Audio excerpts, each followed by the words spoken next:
UL এবং LI প্রচুর ব্যবহার আছে, ঠিক আছে। আমরা লিস্টের ভিতরে লিস্ট আইটেম, এটা প্রচুর ব্যবহার, প্রচুর ব্যবহার।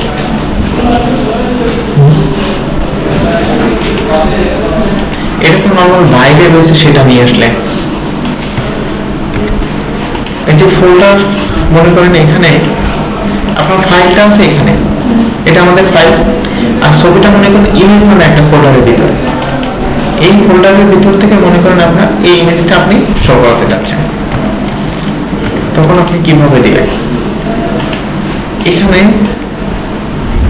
দিবেন প্রথম ফোল্ডারের নামটা, নামটা সেলার দিয়ে ইমেজের নামটা,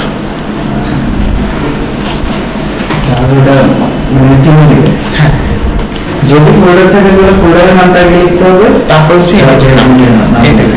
আর যদি ফোল্ডারের নামটা শুধু দিতে হবে, সবকটাই নিয়ে দেবে না, একটা হবে, কারণ আপনাকে লোকেশন চেনাতে হবে তো, যে কোথায় আছে ইমেজটা। আর আমি যদি অনেকগুলো ইমেজ লিখতে ওই সেম ভাবে সবগুলো লিখতে হবে, মানে সবগুলো লিখতে হবে, আলাদা আলাদা করে একটা ইমেজ নিতে হবে। এই ইমেজ একটা লিখছেন, একটা লিখতে হবে, একটা লিখতে হবে, ঠিক আছে।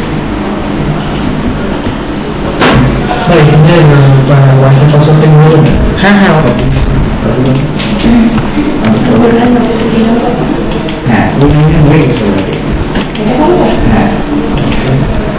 কিন্তু এর ভিতরে নিতে পারবো অনেকে, যেমন আমি দিচ্ছি মনে করেন সেম শো পিকচার দেওয়া লাগবে না, ইমেজের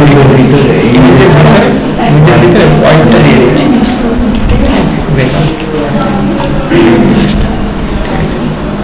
এবং এই নিচেরটাও আপনি মনে করেন পয়েন্ট দিয়ে দিচ্ছি। এটা মনে করেন 400 পিক্সেল দিচ্ছি,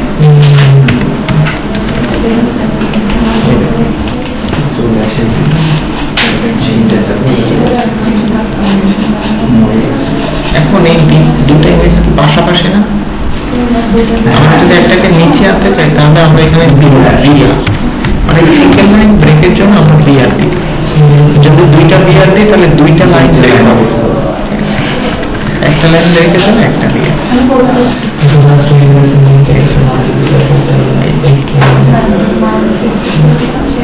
আর এর একটা নিয়েছি পিটার,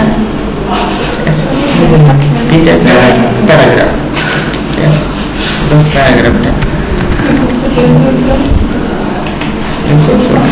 এগুলো একটু করুন, তারপর আপনি বিয়ে শুরু শেষ বোল্ড আকারে এখানে নিতে পারেন, জাস্ট একটু বোল্ড আকারে কিছু লেখা, বিটা শেষ করলাম।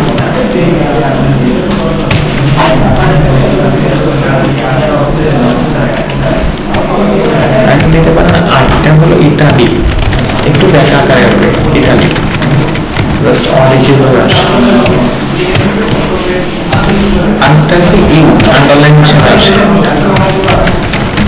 আন্ডারলাইন হিসেবে আনার জন্য ইউ।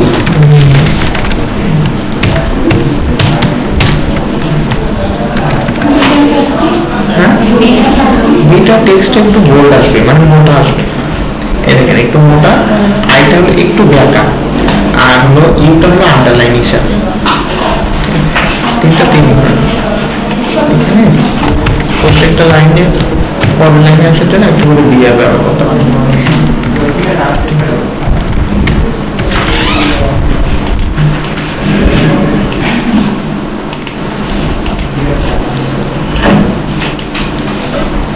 দুইজন বোল্ড, আরেকটা ইটালিক, দুটা আন্ডারলাইন, দিতে বোল্ড, আরেকটা ইটালিক, ইউতে আন্ডারলাইন হিসেবে আসে, জাস্ট অর্ডার কিছু টেক্সট।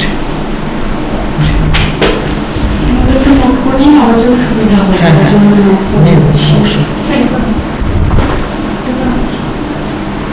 আর তিনটা প্যারাগ্রাফ,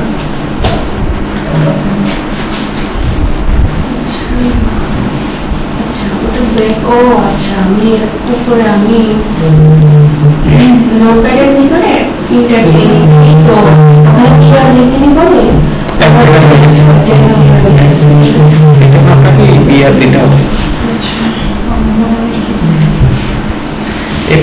একটা জিনিস দেখুন, এই যে হেডিং ট্যাগ কিন্তু সে নিজে একটা প্যারা নিয়ে নেয়, মানে স্পেস করে নেয়। পি ট্যাগও কিন্তু আপনার জায়গা নিয়ে নেয়, প্যারাগ্রাফ নিয়ে নেয়, কিন্তু আপনার বি ট্যাগ এবং ইটালিক ট্যাগ এগুলো কিন্তু স্পেস নিজে নেয় না। ঠিক আছে, এইগুলো সেখানে থেকে যায়। ইনলাইন বলতে যে আমি HTML ট্যাগের ভিতরে যদি কোনো স্টাইল লিখি, CSS লিখি, সেই স্টাইলটাকে বলে ইনলাইন CSS। যেমন আমি এখানে স্টাইল দিয়ে, মানে এটার জন্য আমার শেষ আলাদা হচ্ছে দরকার হবে না, আমি শেষের অ্যাক্টিভিটি পোস্ট করে এখানে কাজ করতে পারি। কাজ করতে পারি।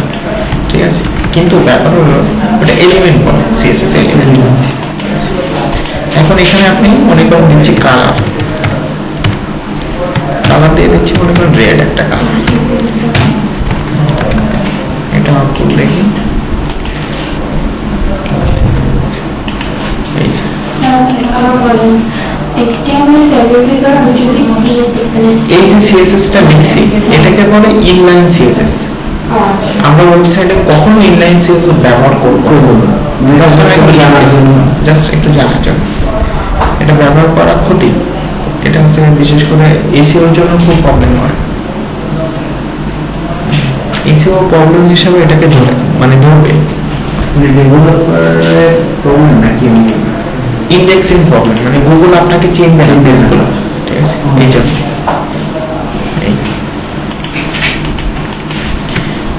এখন মনে করুন এভাবে আমরা একটা করে স্টাইল আনতে পারি। যেমন এখানে টেক্সট অ্যালাইন দিই, অ্যালাইন দিয়ে সেন্টার, তখন দেখবেন টেক্সট একেবারে মাঝখানে চলে গেছে।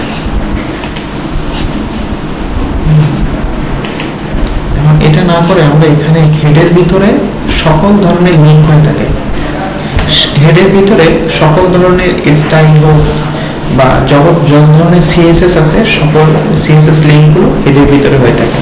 আমরা এখানে একটা CSS নিব, ঠিক আছে, CSS আগে একটা পেজ তৈরি করব, তৈরি করে এখানে লিঙ্ক করে দিব। এটা আমাদের ফোল্ডার,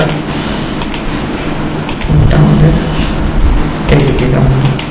এখানে রাইট বাটন ক্লিক করে সেম ভাবে এই যে নিতে যে টেক্সট ডকুমেন্ট থেকে এটা নিল স্টাইল, স্টাইল হবে যেহেতু CSS ঠিক আছে। স্টাইল শেপ স্টাইল লিখলেও মানে যে কোনো জিনিস লিখলে হবে, কিন্তু আপনার প্রথম যে CSS-টা মানুষ চিনতে পারে সেটাও style.css। এই জন্য আমরা যে কোনো নামে দিতে পারি, কিন্তু আপনার ফরম্যাটটা হবে CSS। ঠিক আছে, এটা দিয়ে আপনি এন্টার দিন, দেখবেন এই সেটিংস এর মধ্যে একটা চিহ্ন চলে আসছে। এখন এটাকে আমরা হেডের ভিতরে লিংক করব কি করে? প্রথম লিখব লিংক rel ইকুয়াল ডাবল কোটেশনের ভিতরে লিখব স্টাইল শেপ,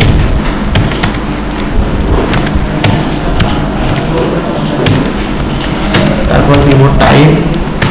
আপনাদের কিন্তু আজকে একটু বেশি লোড করে যাচ্ছে। ঠিক আছে,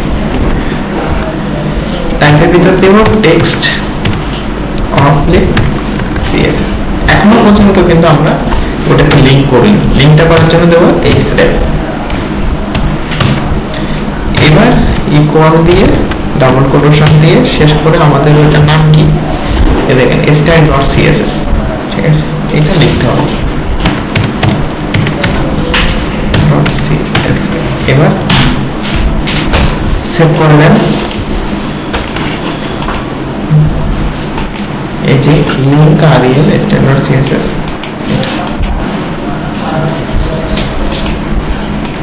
এই যে অ্যাঙ্করটাকে মাধ্যমে আমরা লিংক আনতে পারি, বিভিন্ন ধরনের লিংক, মানে ওয়েবসাইটে যে দেখি ক্লিক করলে চলে যায়। এটা হচ্ছে অ্যাঙ্করটা, অ্যাঙ্করটাকে মাধ্যমে এটা হচ্ছে হ্যাশ দিচ্ছি না, এখানে আপনি লিংকটা দিলেন। যেমন মনে করুন আমি এখানে যেমন মনে করেন ফেসবুক, এই যে facebook.com এটা আছে প্রথম যেটা আসে, এটা আমি কপি করে আমি এখানে দিয়ে দিই, এই যে এই জায়গায় দিয়ে দিই। তখন আপনি যদি এখন এই লিঙ্কে ক্লিক করেন, সরি, এই লিঙ্কে ক্লিক করেন, তাহলে দেখবেন ফেসবুকের পেজে চলে যাচ্ছে। ঠিক আছে, কিন্তু আমার একটা কথা হলো যে আপনি যে পেজে আছেন ওই পেজে যদি ওপেন হয় তাহলে তো সমস্যা। মানে সব পেজ না, কিছু কিছু পেজ আছে যে ওই পেজে ওপেন হবে, আবার কিছু কিছু পেজ আছে যে অন্য পেজে ওপেন। এমন একটা পেজে তখন আপনি যদি সেম পেজে ওপেন করতে চান তাহলে এভাবে রেখে দেবেন। আর যদি অন্য others আদার্স পেজে যদি ওপেন করতে চান তখন আপনি লিখবেন টার্গেট ইকুয়াল ডাবল কোটেশনের ভিতরে আন্ডারস্কোর দিয়ে ব্লাঙ্ক।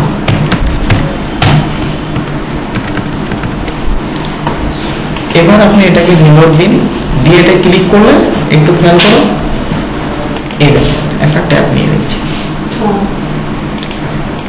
এটা এটা একটু করুন। এখন আমরা যেমন H1, H2, H3 নর্মালি আমরা এখানে যে কোনো লিখে সেকেন্ড ব্র্যাকেট দিয়ে আমরা কালার করতে পারি বা যে কোনো কিছু করতে পারি। যেমন বডিটাকে সিঙ্গেল না, এটা আমরা ব্যাকগ্রাউন্ড কালার দিব, দিয়ে মনে করে দিচ্ছি পিঙ্ক, মানে টোটাল বডিটা আপনার পিঙ্ক কালার হয়ে যাবে। ও আচ্ছা, পুরো বডিটা। জাস্ট এবার মনে করুন এখানে আমরা কি নিয়েছি, H3 নিয়েছি বা মনে করেন পিটার, এটা দিয়ে আমরা এখানে যদি কালার দিই, মনে করুন শুধু কালার, শুধু কালার দিয়ে মনে করেন আমি দিচ্ছি আছে পার্পল, বেগুনি কালার। হ্যাঁ, দেখবেন এটা বেগুনি কালার হয়ে যাচ্ছে। এই যে বেগুনি কালার পিঙ্ক কালারের সাথে মিশে যাচ্ছে, এই জন্য অত ভালো বোঝা হচ্ছে না। ও ওইটাই বোঝা যাচ্ছে, এটাই বোঝা যাচ্ছে। ঠিক আছে, এই যে ওটা মুভ করো আপনার মতটা নেই। হ্যাঁ বুঝছেন, ওপেন দাও। হ্যাঁ ওপেন এবং এখানে জাস্ট ওই যে আগের দিন ফন্ট সাইজ এখানে নিতে পারেন। ক্লিক করো রাইট বাটন করে তেমন কিছু হলো না।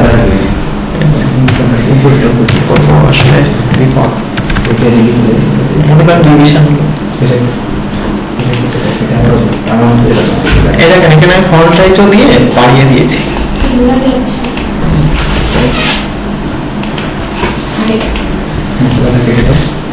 ইমেজ নিয়েছি না তখন আইএমজি সহজ পদ্ধতি দেখো এটা হয় ও ওর ভিতরে করবো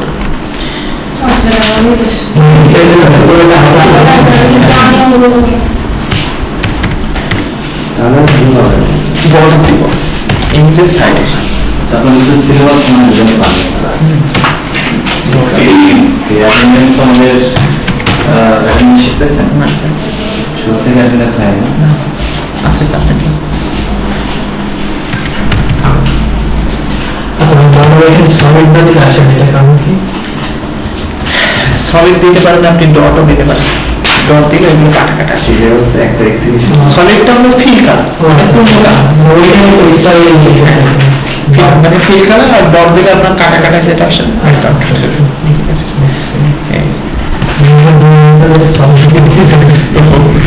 এগুলো ঠিক আছে। অনেক ভিডিও দেখবেন শুধু বলে আসছে কিন্তু মানে বলতেছে না। এটা নিয়ে নিয়ে আচ্ছা সবটা থাক। এই যে আমরা এই পদ্ধতি ইউজ করতে পারছি, এটা কিন্তু লেখা করে নিচে কিন্তু ওটাই নিতে হবে। ওটা তো কালকে বলছে এবার ওকে এবার একটা জিনিস দেখুন, এখানে ইমেজ কি দুইটা না, আমার যতগুলো নিব এটা স্টার্ট আছে। মাউসের কারণে করলে একটা সেপারেশন তো করা নাই, বুঝছো? ক্লাসে কথা বললাম ওর মধ্যে সেপারেশন করতে হয়। হ্যাঁ, একটু করে গেছো। ফন্ট সাইজ ফন্ট সাইজ আচ্ছা। তাহলে তো আমরা বুঝতে যাবে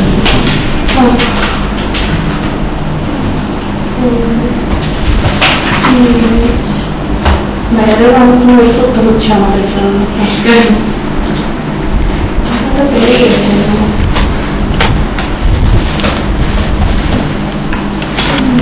পেনটাতে কিন্তু আপনারটা একটু ফিস করি ক্লাস 6 থেকে শুরু হয়েছে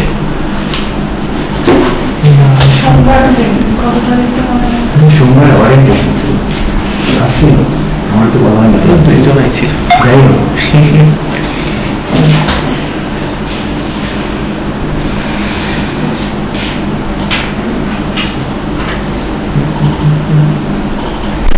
বাইশ তারিখ থেকে আমাদের মধ্যে 22 তারিখ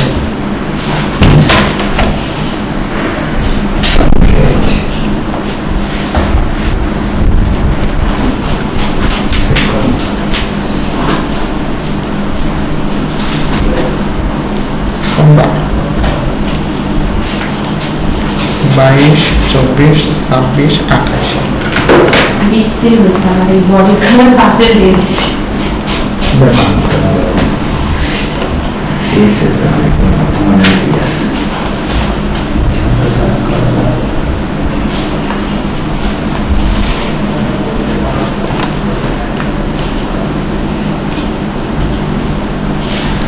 সরি ব্রেক দিয়েছিল ক্লাস যে কোনো একটা ভাব দিতে হবে সমস্যা নাই বেশি নিও